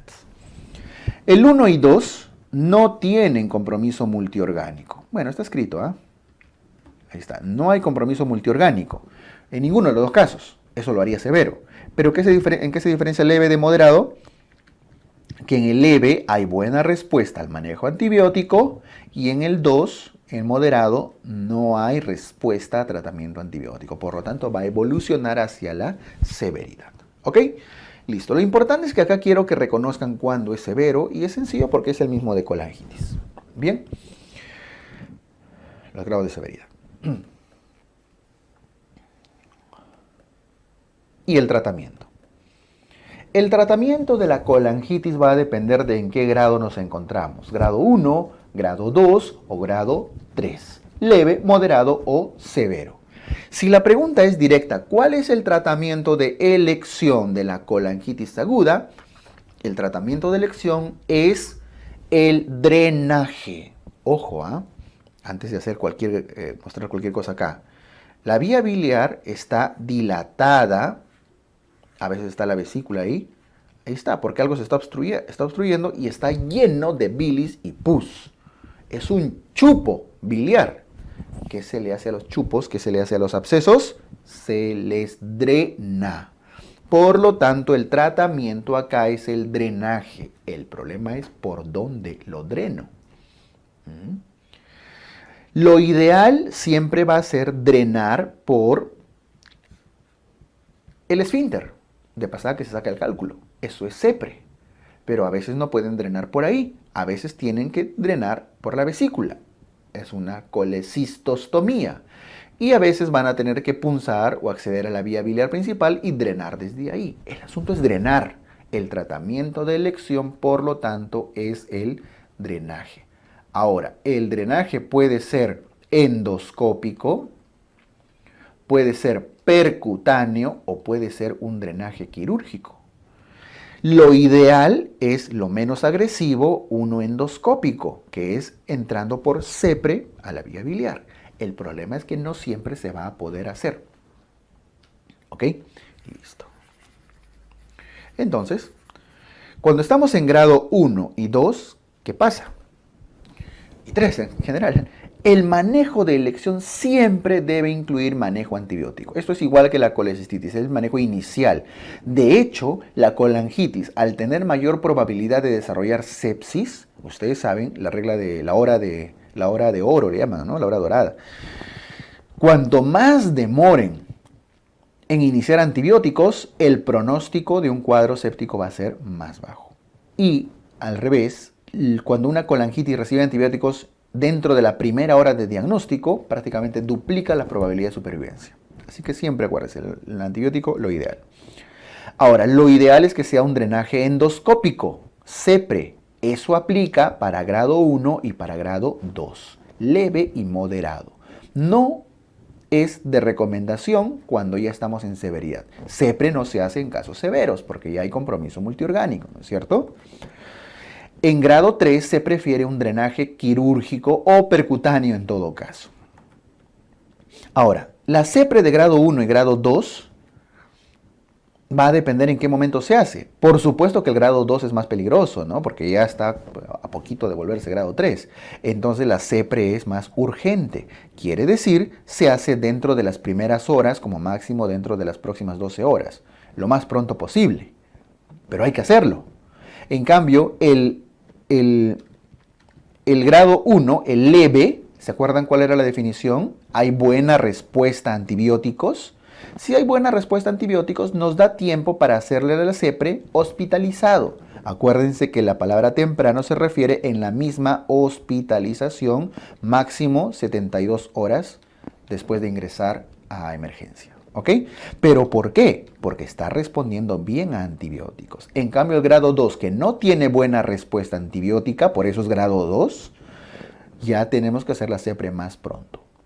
En ambos casos sigue siendo CEPRE el manejo de elección, pero cuando es severo, optamos por manejos quirúrgicos. ¿Cuáles son? O drenajes quirúrgicos o percutáneos. La colecistostomía, un drenaje idealmente percutáneo. Ahora, ¿podría ser con apertura por la paroscopía, etcétera? Sí, sí puede ser. Pero lo ideal es que sea percutáneo. Y si no, la exploración de la vía biliar, acá tienen las imágenes. Esto es una ostomía percutánea probablemente. El gran riesgo de esto es que atraviesen el hígado si es que no tienen una buena guía, ¿no? Y eso puede generar sangrados, hematomas y demás. Más aún si el paciente está en coagulopatía. O la otra opción es explorar la vía biliar y colocarle ese famoso DREN en T. ¿Cómo se llama? El famoso DREN KER. Siempre lo ideal va a ser lo menos agresivo. Estamos hablando esto. La colecistostomía ante la severidad. Ojo que en ambos casos, salvo que haya una exploración amplia, salvo en ese caso, es poco probable que saquen la piedra. Así que tarde o temprano, en algún momento, van a tener que hacer una CEPRE, pero ya de forma electiva. ¿Ok? Ya no se confundan con eso. Lo cierto es que en grado 3 no se hace CEPRE y se hace una colecistostomía. ¿Ok?